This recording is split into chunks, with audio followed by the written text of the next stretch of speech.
Assalamualaikum warahmatullahi ta'ala wabarakatuh. Bismillahirrahmanirrahim.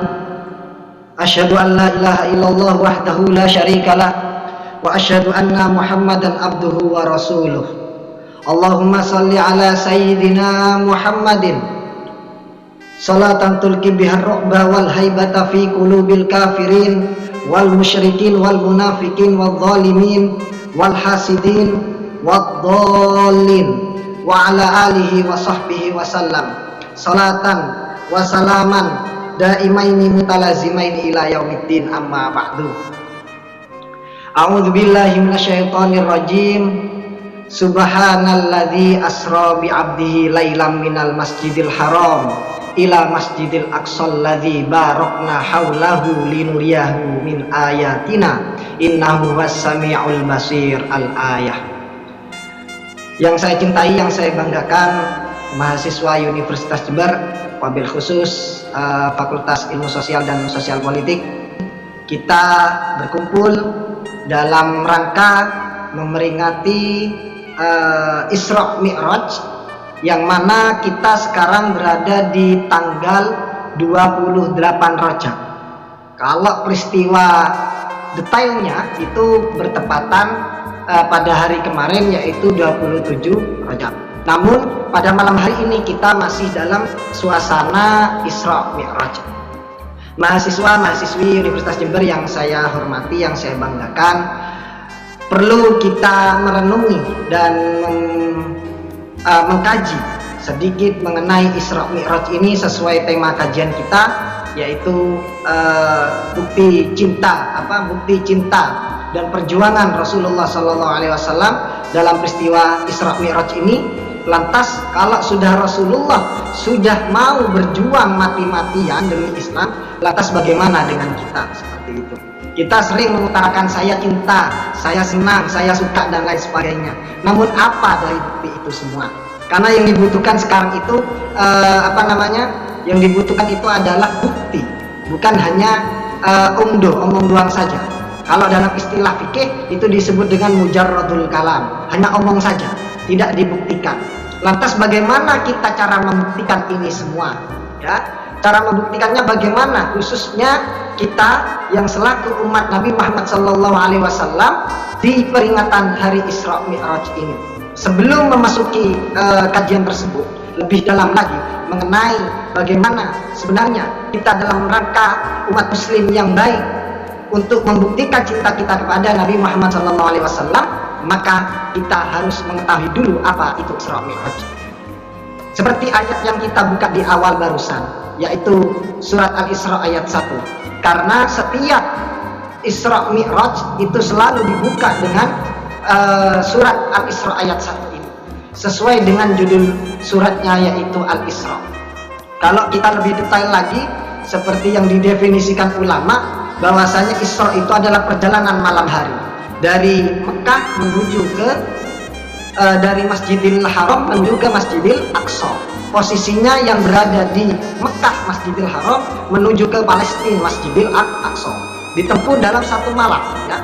Kemudian tidak hanya itu, dilanjut lagi menuju ke Sidratul Muntaha, langit ke-7. Secara logika sudah tidak masuk akal.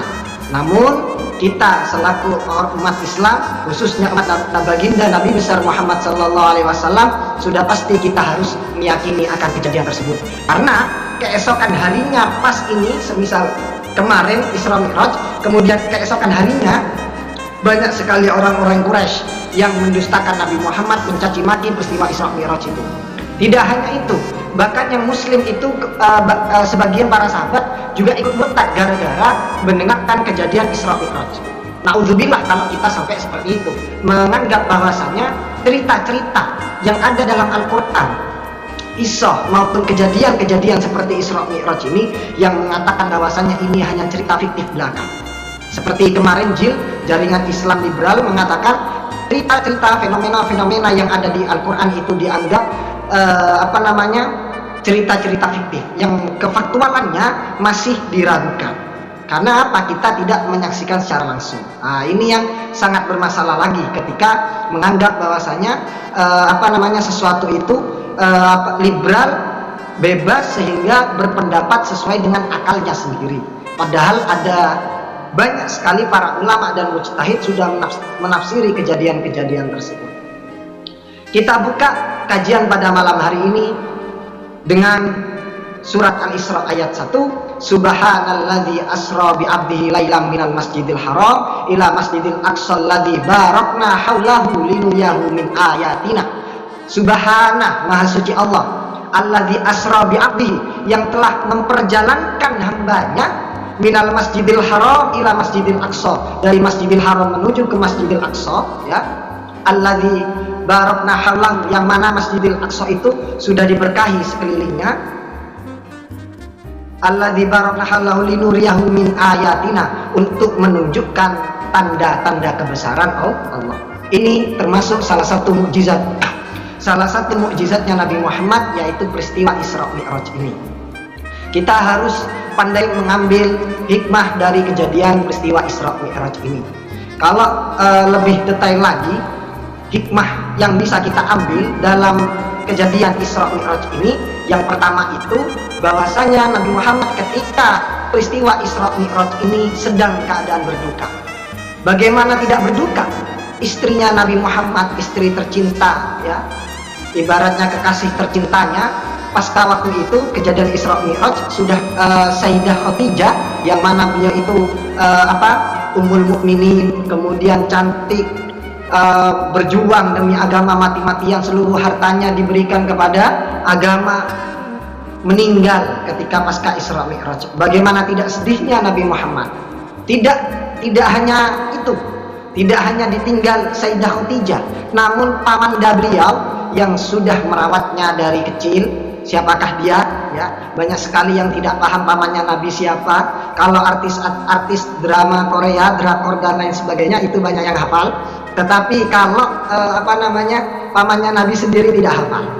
Kira-kira siapa pamanda Nabi yang meninggal ketika pasca Isra Mi'raj itu? Yaitu Abu Thalib, yang sudah merawat beliau dari kecil juga meninggal. Akhirnya apa? Beliau sangat sedih mengetahui hal demikian. Perjuangan Nabi Muhammad harus terus dilaksanakan dan dilanjutkan, tidak boleh berhenti. Oleh karena itu beliau, Allah meneguhkan hati Nabi Muhammad dengan peristiwa Isra Mi'raj. Seperti itu. Jadi ini bukti bahwasanya kalau kita berjuang di jalan Allah, di agama, insya Allah selalu ada pertolongan dari Allah. Jangan ragu. Semisal panitia siklus ini sering mengadakan kajian, ini selalu pasti ada jalan. Kenapa? Karena menghidupkan majelis-majelisnya Rasulullah. Jadi insya Allah kalau kita semangat, pertolongan pasti akan datang dari Allah. Karena ini bukti ketika Isra Mi'raj ini, ketika Nabi Muhammad bersedih dikala ditinggal istri tercintanya Sayyidah Khadijah dan juga pamanda tercintanya Abu Thalib. Kemudian apa? Allah meneguhkan hatinya sehingga beliau kembali semangat lagi dengan adanya peristiwa Isra Mi'raj. Kemudian pelajaran yang kedua yang bisa kita ambil dalam kejadian ini, yaitu adalah perintah sholat. Yang mana kita tahu perintah sholat yang awalnya 50 menjadi 5. Karena apa? Karena ini termasuk rukhsah, keringanan dari umatnya Nabi Muhammad. Karena setiap perjalanan dari Sidratul Muntaha menuju ke dari Masjidil Aqsa menuju Sidratul Muntaha, tembus ke langit ketujuh, itu setiap langitnya Nabi Muhammad itu bertemu dengan beberapa nabi, ya. Salah satunya yaitu ketika di langit pertama bertemu Nabiullah Adam alaihissalam, ya, bapaknya para anbiya, bapaknya umat manusia semuanya. Beliau Nabi Adam itu aneh ketika ketika bertemu dengan Nabi Muhammad. Tiba-tiba menghadap ke depan tersenyum, menghadap ke kiri menangis. Lalu Nabi Muhammad bertanya ke malaikat Jibril, kenapa kok Nabi Adam alaihissalam seperti itu, malaikat Jibril? Beliau menjawab, Nabi Adam itu tersenyum ketika dikala melihat ke kanan, karena banyak umatnya Nabi Adam, keturunannya Nabi Adam banyak yang masuk surga, sehingga tersenyum. Itulah yang disebut dengan ashabul yamin dalam surat Al-Waqiah. Kemudian ketika malaikat kiri menangis Nabi Adam itu. Akhirnya juga bertanya Nabi Muhammad, kenapa kok ketika menoleh ke kiri menangis? Malaikat Jibril menjawab, beliau menangis karena melihat banyak umatnya yang masuk neraka. Dan mudah-mudahan kita semua yang ada di sini termasuk yang ashabul yamin, ya. Ashabul yamin menengok ke kanan ini. Kenapa? Karena ini yang banyak masuk surga. Amin, Allahumma amin. Jadi itu, dan juga di beberapa langit yang lainnya bertemu dengan Nabi Musa alaihissalam, yang mana ketika ada perdebatan yang awalnya sholatnya 50 menjadi 5 rakaat. Oleh karena itu kita tidak boleh malas. Wong sudah 5 ya, 5 kadang itu banyak sekali yang tidak ditinggalkan ya. Saya banyak sekali menemukan pertanyaan-pertanyaan dari jamaah saya sendiri di majelis itu, Ustadz saya itu baik, saya sodako, saya melaksanakan hal yang baik, tapi saya itu tidak pernah sholat. Nah, sholatnya bolong-bolong. Bagaimana itu? Ya tidak baik berarti ya. Mengaku baik tapi tidak pernah sholat, ya tidak baik, seperti itu ya. Dan ada juga kemarin pertanyaan dari mahasiswi saya, Ustadz saya itu tidak berhijab tapi saya baik. Ada perempuan yang berhijab pakai kerudung terus tapi dia tidak baik ya. Lebih baik mana? Lebih baik yang mana antara keduanya ya? Dia merasa tidak pakai hijab, yang satunya buruk tapi pakai hijab. Yang lebih baik itu ya pakai hijab, ya perbuatannya juga baik. Bukan pas mengaku dirinya baik sedangkan dia tidak berhijab, terus menjustis temennya itu buruk, dia itu buruk ya. Ugal-ugal teman saya, misalnya maaf, ketika perempuan sering sama lawan jenis kemana-mana berduaan dan lain sebagainya, dia menyatakan dia itu kerudungan tapi ya perbuatannya buruk.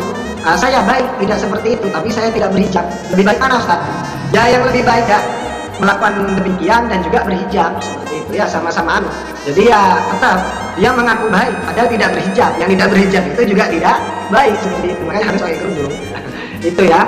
Kemudian hikmah yang ketiga yang bisa diambil dari peristiwa Isra Mi'raj ini, yaitu kehebatan ya sains, geometri, teknologi pada peristiwa Isra Mi'raj. Kita tahu 1400 tahun yang lalu ya terjadinya Isra Mi'raj ini ya. Terjadinya Isra Mi'raj, peristiwa perjalanan dari Masjidil Haram ke Masjidil Aqsa. Berapa jarak tempuhnya? Kilometernya ribuan ya. Dari Mekah menuju ke Palestina.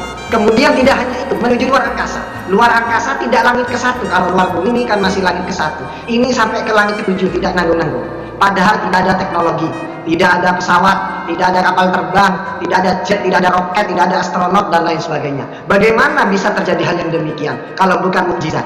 Oleh karena itu, pelajaran yang bisa kita ambil, maka kita selaku umat muslim, kita harus mengembangkan dari segi saintisnya, teknologisnya ya, dan lain sebagainya yang bergerak di bidang teknologi. Jangan pas beranggapan, Ustadz saya kan di sospol, saya di politik, saya di pertanian, saya di teknik dan lain sebagainya, berarti saya kan bukan jurusan agama. Bukan, ini keliru, fatal kalau berpikir seperti itu. Semuanya harus bergerak di bidangnya masing-masing ya, semua bergerak di bidangnya masing-masing dalam rangka mensyiarkan agama. Ya, saya itu senang membaca sekali berita Iran, meskipun akidahnya itu berbeda. Kalau Iran itu akidahnya itu Syiah, ya. Kita kan ahlu sunnah wal jamaah. Namun saya tidak membahas dari akidahnya, tidak melihat dari akidahnya, tapi membahas dari segi teknologinya. Iran itu kabar terakhir sudah mengembangkan nuklir yang bisa menghancurkan sepertiga dunia. Karena di Iran itu perkembangan teknologinya, anak-anaknya, mahasiswa-mahasiswanya itu difokuskan sebagian dalam rangka mengembangkan teknologi. Dan Iran satu-satunya yang berani menentang terang-terangan Amerika. Ya, kalau negara kita beda ya. Tapi kalau Iran berani terang-terangan menentang Amerika, Cina dan lain sebagainya, dan mengembargo, tidak mau produk-produk luar. Mereka mengedepankan produk-produknya sendiri. Produk Cina, produk Jepang, Amerika, semuanya ditolak, diembargo. Inilah kehebatan Iran, karena mereka berkeyakinan bahwasannya Islam harus menguasai dunia. Maka dia mengembangkan saintisnya, teknologisnya, kimianya dan lain sebagainya, akhirnya sampai membuat nuklir yang bisa menghancurkan sepertiga dunia, seperti itu. Oleh karena itu kita sesuai bidangnya, yang di sosial, politik, kemudian di fakultas pertanian, fakultas teknik dan lain sebagainya, kembangkan semuanya ya, sesuai dengan bidangnya masing-masing dalam rangka menciarkan agama, seperti itu. Kalau ingin jadi bergerak di bidang agama semua, nanti siapa yang mau di bidang perekonomian, siapa ya, bidang kesehatan siapa, kemudian bidang teknologi siapa kalau bukan orang Islam. Dan orang Islam harus menguasai itu semuanya ya, sementara ini kan dipegang Yahudi.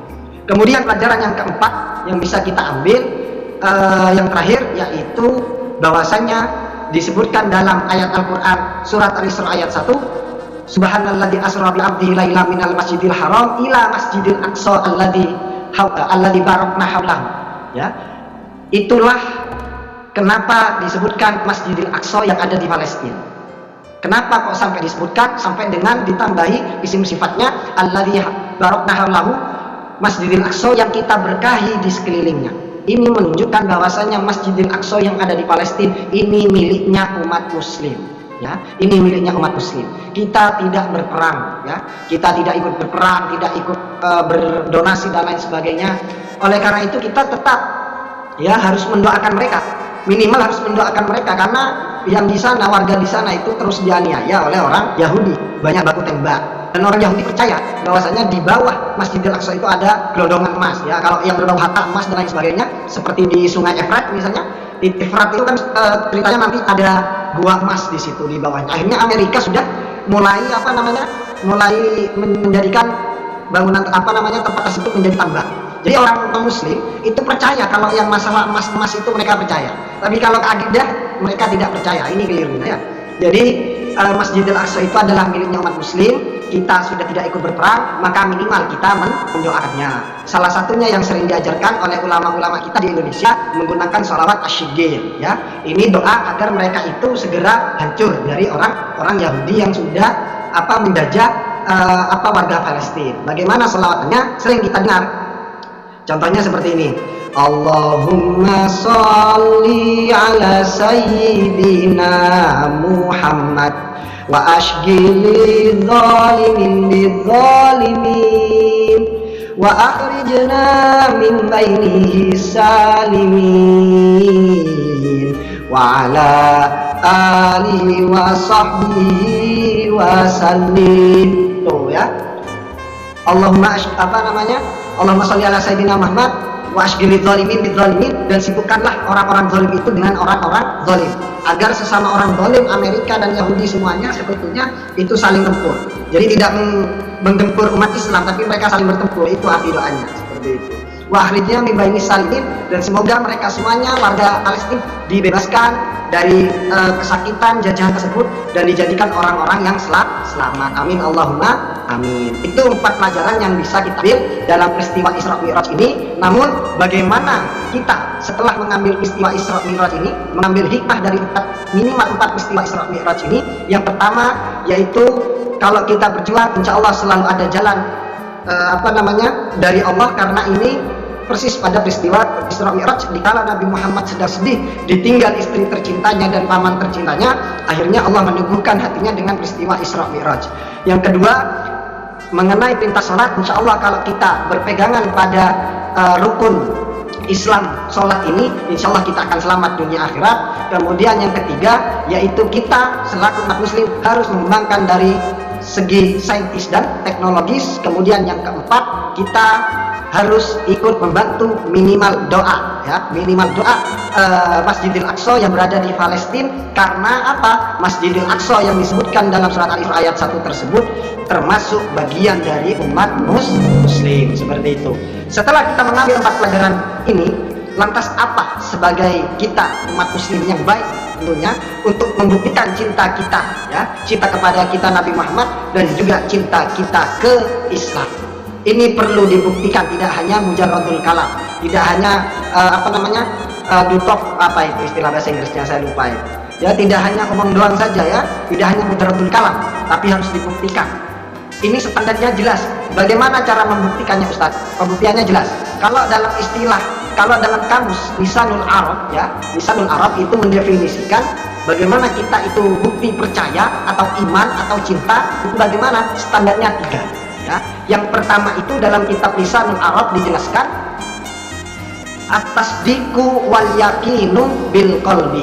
Kita yakin, ya, kita yakin dan membenarkan akan hal tersebut dalam hati, ya. Keyakinan itu dalam hati, tidak mungkin keyakinan itu dalam ucapan, karena kalau ucapan bisa bohong. Yang pertama itu adalah at-tasdiqu wal yaqinu bil qalbi. Kita yakin, contohnya Isra Mi'raj ini, kita yakin akan adanya peristiwa ini di dalam hati kita, ya. Jadi standarnya yang pertama itu adalah at-tasdiqu wal yaqinu bil qalbi, membenarkan dan yakin di dalam hati kita. Kemudian yang kedua yaitu wal iqraru bil lisan, kita menyatakan di dalam lisan kita seperti ini, saya benar-benar cinta kepada baginda Nabi Muhammad sallallahu alaihi wasallam. Kenapa? Karena ciri-cirinya orang cinta itu pasti sering menyebutnya. Jangan ngomong cinta, jangan bilang cinta kalau tidak pernah menyebutkan namanya.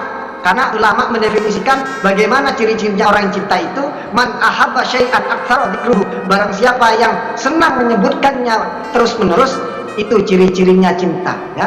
Barang siapa yang selalu menyebut namanya, itulah ciri-cirinya cinta. Man ahabba syai'an aktsara dzikruhu. Barang siapa yang cinta sesuatu, pasti dia akan terus dan terus menyebutnya.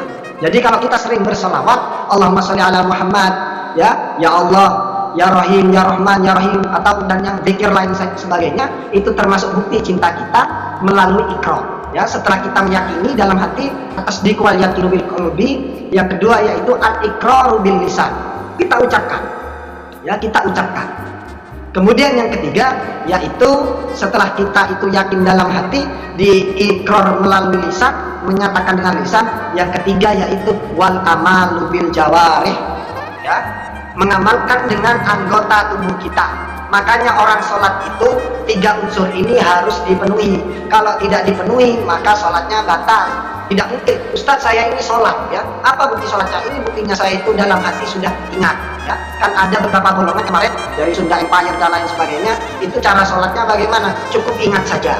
Berarti mereka itu cuma atas wal yaqinu bil qalbi. Saya yakin Allah itu ada, saya sholat apa dan lain sebagainya dalam hati. Tetapi tidak ikrar lewat lisan dan juga tidak menggerakkan anggota badannya. Nah, ini sama saja bohong, ya. Ada juga hanya ngomong saja tapi tidak tidak menggerakkan anggota badannya. Ini juga tidak bisa. Ada juga yang hanya menggerakkan badannya, misalnya hanya melakukan gerakan saja tetapi tidak ada tidak ada ucapan maupun ikrar dari hati, maka juga tidak sah. Seperti itu.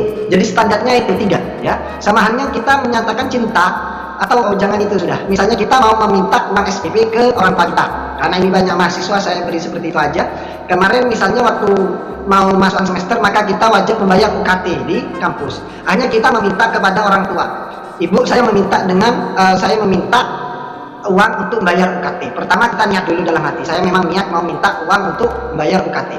Kemudian kita berbicara, ikrar bil lisan, kita mengucapkan kepada orang tua kita, Bapak, Ibu, saya butuh uang untuk bayar UKT. Kemudian juga bil jawari, kita seperti ini dengan adab seperti ini.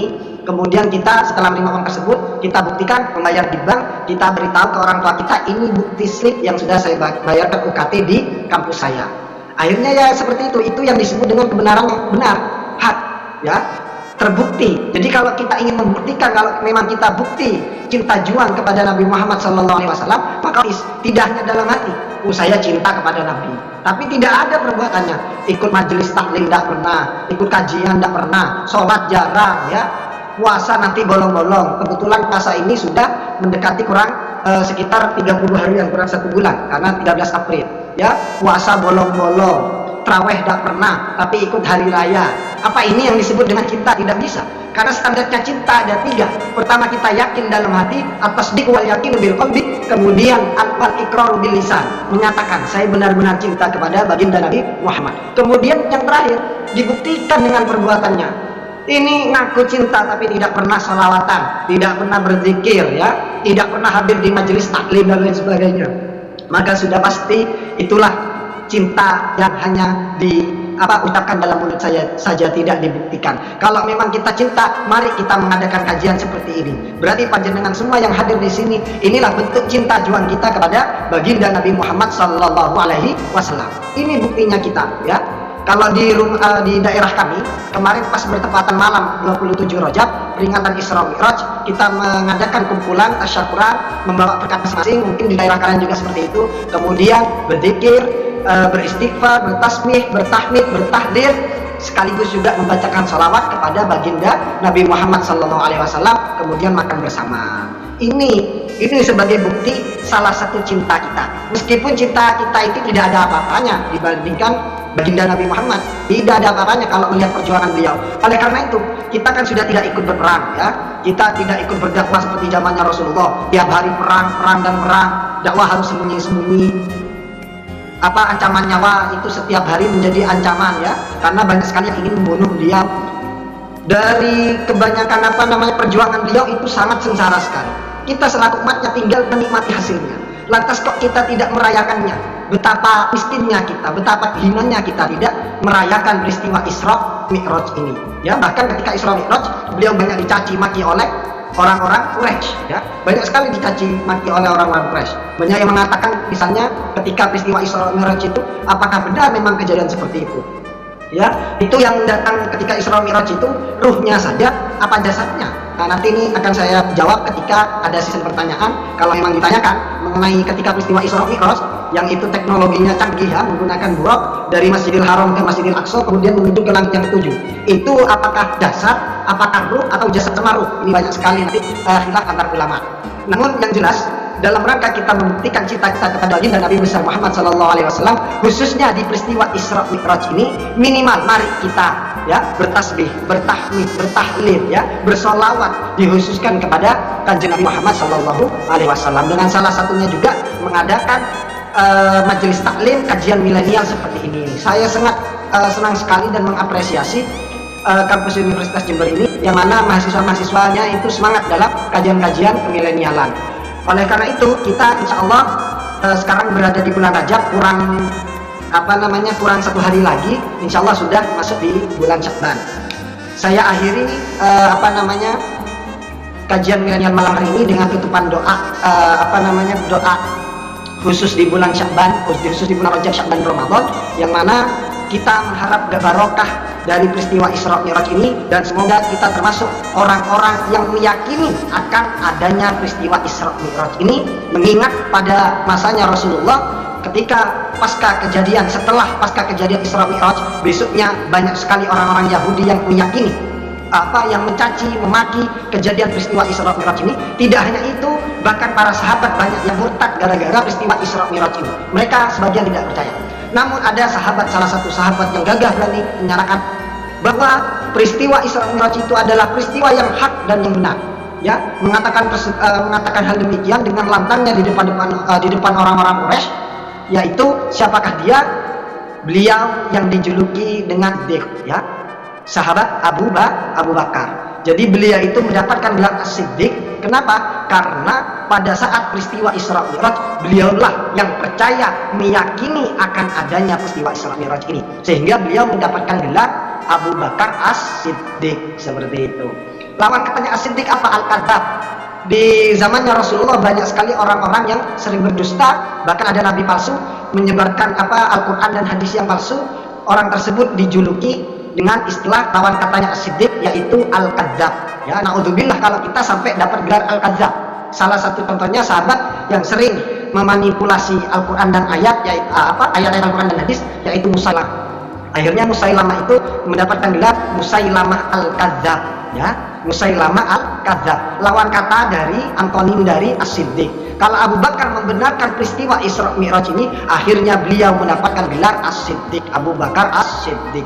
Sedangkan Musailamah yang selalu berdusta mengatasnamakan Nabi, mendapatkan gelar Al-Kadzab. Naudzubillah, mudah-mudahan kita termasuk orang-orang yang mempercayai akan adanya peristiwa Isra Mi'raj ini, sehingga termasuk golongan ashabul yamin, orang golongan kanan nanti selamat dunia akhirat. Amin Allahumma amin. Ada doa sunnah yang sering kita dengar dan harus kita lakukan juga, sering berdoa hal yang demikian, karena kita memasuki bulan Rajab. Insya Allah sudah besok ini, lusa ini, hari Minggu sudah masuk ke bulan Sya'ban, kemudian Ramadan, ya. Mari kita doa bersama-sama.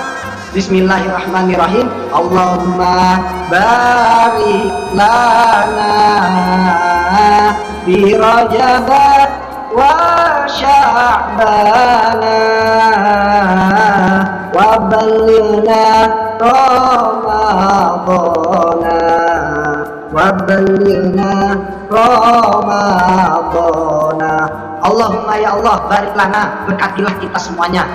Ya, barik lana, berkatilah kita semuanya fi Rajab, di bulan Rajab, wa Sya'ban, dan juga bulan Sya'ban, wa ballighna, dan sampaikanlah kita semuanya, ya. Semoga kita sampai nanti Ramadana, di bulan Ramadan. Mudah-mudahan kita di bulan penuh berkah ini, di bulan Rajab, Sya'ban, dan bulan Ramadan ini kita bisa mengikuti semuanya, dan juga kita semangat dalam mensiarkan agama. Jangan bosan-bosan mengadakan kajian milenial seperti ini, karena ini termasuk salah satu bukti cinta kita. Hadirnya kita di majelis ilmu ini termasuk salah satu bentuk cinta kita dalam